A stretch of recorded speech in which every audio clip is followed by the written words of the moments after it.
Guys, dagdag ko lang yung video na to. Ito yung sinasabi ko sa mga videos ko na i-share ko sa inyo sooner.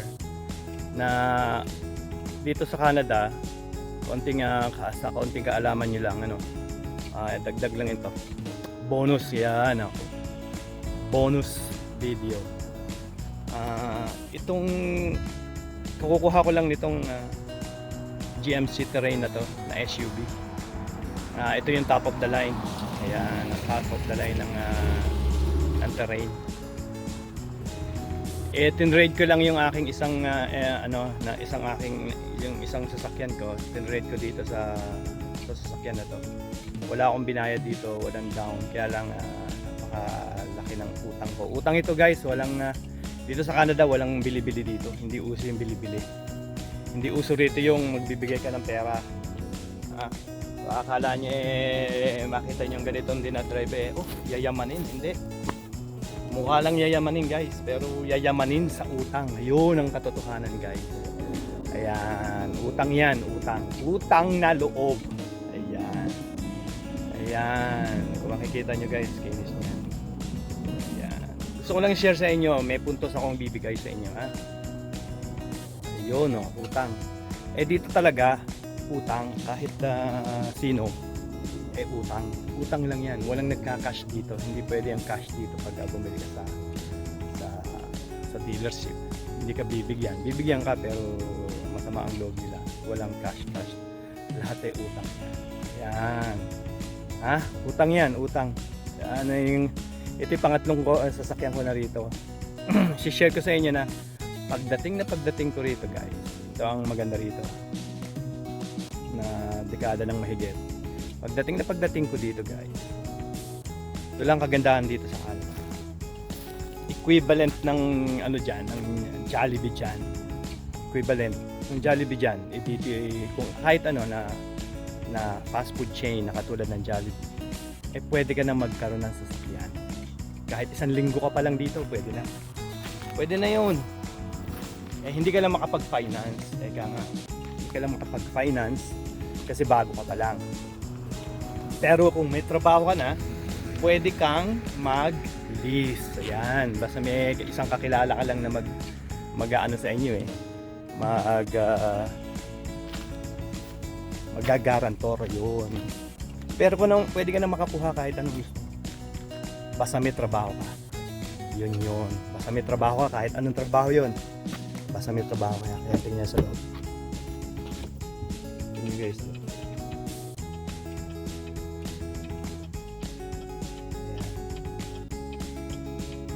Lahat yan, automatic lahat yan guys.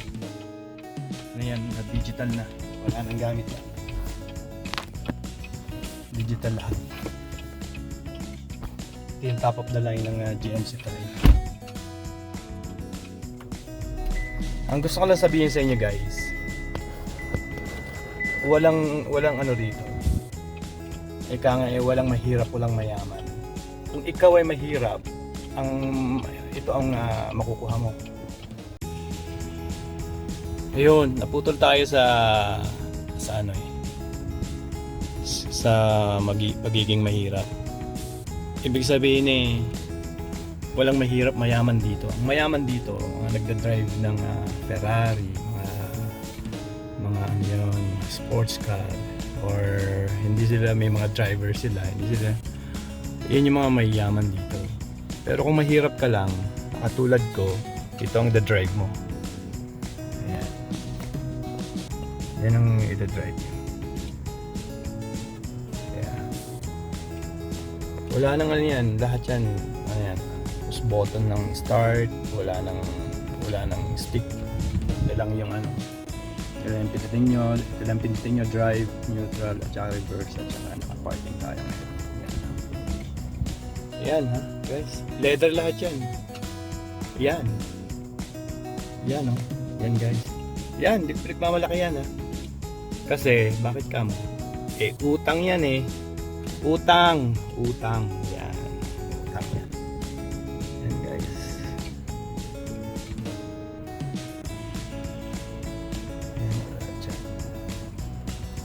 Ayan, ito bigay to. Hindi yan Gucci yan, Gucci. Pero bigayan guys. Bigayan. Pinagpalitan pala yan. Uniform yan. Yun. Oh. Yan. Ito yung top of the line ng GMC Terrain Denali. Ayan. Walang yayamanin dito guys ha. Mukhang yayamanin lang. Pero sabi ko sa inyo, asbok sa utang. Lahat dito utang. Kaya pag monthly end of the month, kumakatok na sino? Si Bills. Ayan. Kung hindi kayo makakabayad, darating sino? Si Judith. Ayan, si Judith ang darating. Pag hindi nakuha ni Bills ang gusto niya, padadala niya ang kanyang asawa na si Judith. Ayan, asbok. Asbok. Yun, asbok yan, Ayan, lahat yan. Pipiliin nyo na lang yan, yan pipiliin nyo dito kung ano ang gusto nyong mode.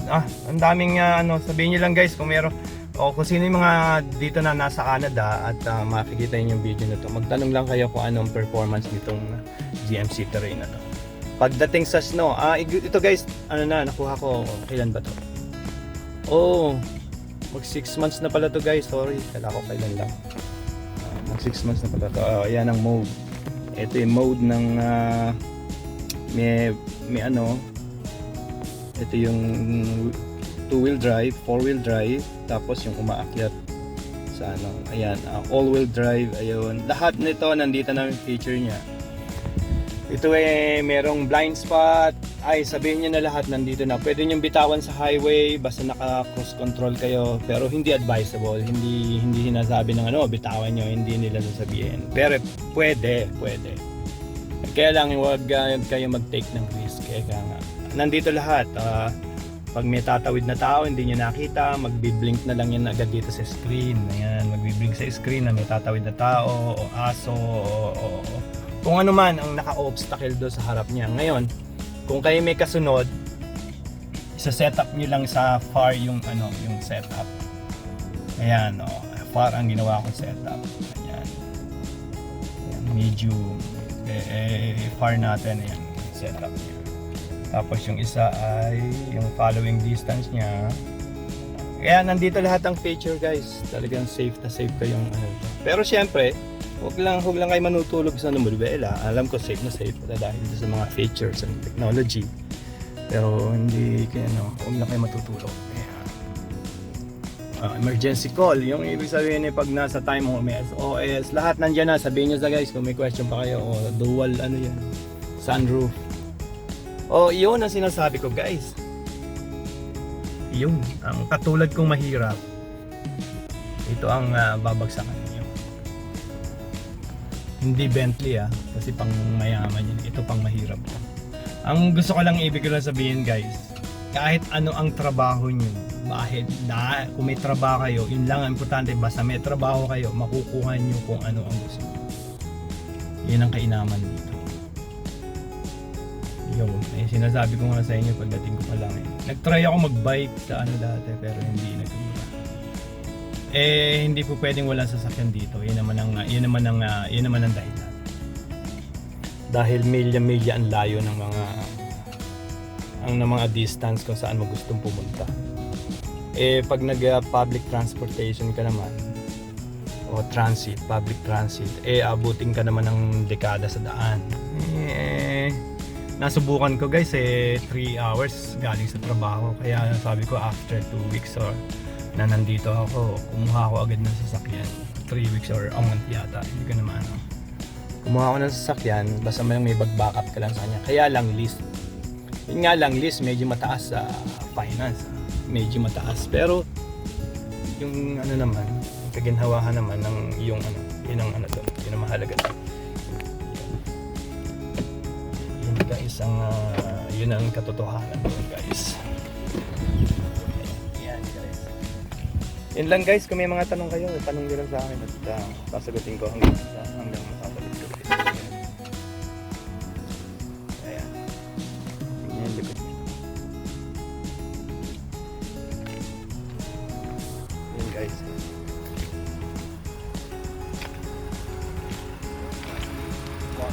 Sorry buddy. Try to sell my car.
Ayun guys, karagdagang information kanina no, tungkol doon sa yayamanin sa utang.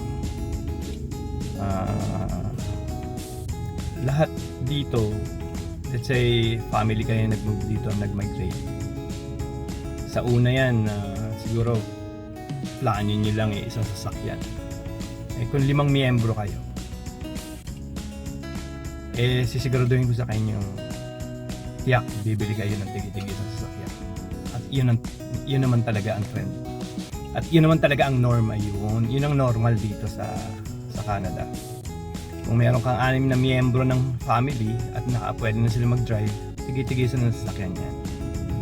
Yung F-150, mga pick-up truck na yan, wala yan, ano yan, utang lahat yan. Lahat yan ibig sabihin ng mga Pilipino, ordinary lang yan, ordinary. Ibig sabihin pang mahirap lang yung mga sasakyan yan. Basta sinasabi ko lang basta may trabaho lang hindi ko pwede yung walang trabaho kahit naman saan hindi ka pwede mag-afford ng walang. Ibig sabihin dito nagtatrabaho ka lang sa fast food chain, McDonald's, Tim Hortons, pwede ka nang kumuha ng sasakyan. Plus bahay, yan, may bahay kayo, meron kayong 3 bedroom kung nagtatrabaho kayo lahat. Meron kayong at least, kung kayo 5 miyembro, meron kayong at least 3 to 4 bedroom na house.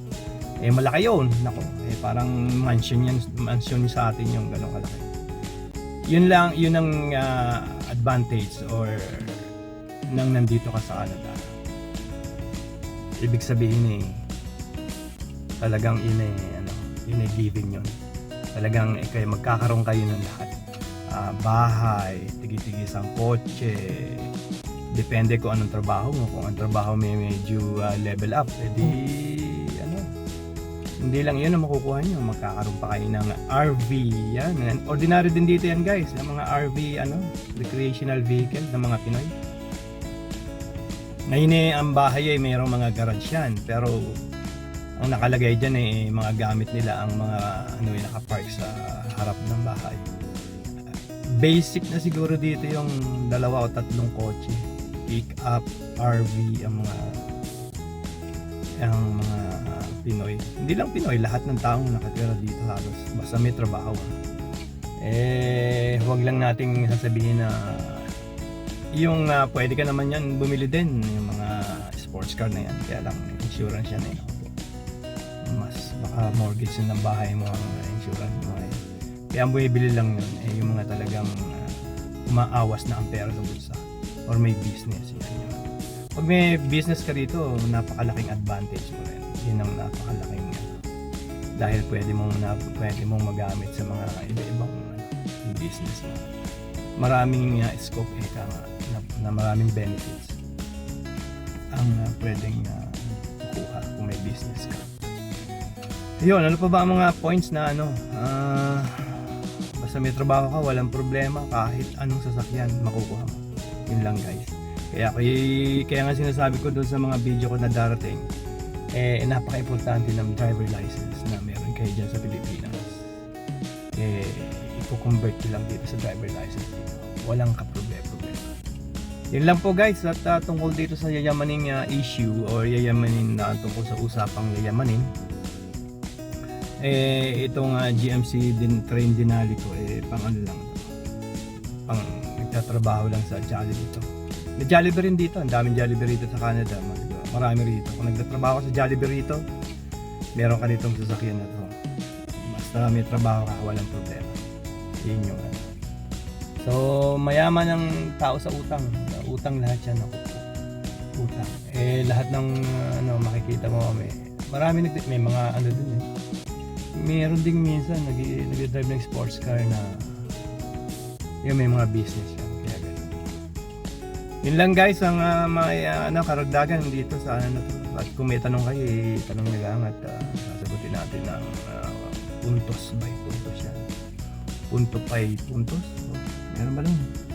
Sige guys, at ulit tayo marami pang pag-uusapan. Kung kayo may tanong at may gustong pag-usapan, tayo pag-usapan natin yan, walang problema dyan. Yun lang. Oh, sige, ano bang ngayon? Katapusan na ba ngayon? Ako, hindi pa naman. Buti na lang at hindi pa katapusan. Kung hindi, kakatukin na naman ako ni Bills. Anyway, online naman si Bills na ngayon eh. Sa computer na lumalabas minsan. Pero pagka na-miss mo nga, puntahan mo sa bahay ni Bills. So you guys, magandang gabi sa ating lahat. Like kasi gabi na rito. At mabuhay tayong lahat. At alagaan ang ating kalusugan. Kung kalusugan ay yun ang napaka-importante. Kalusugan ay kayamanan. Ciao. Please subscribe. Thank you guys. Thank you mga kasolid. Salamat.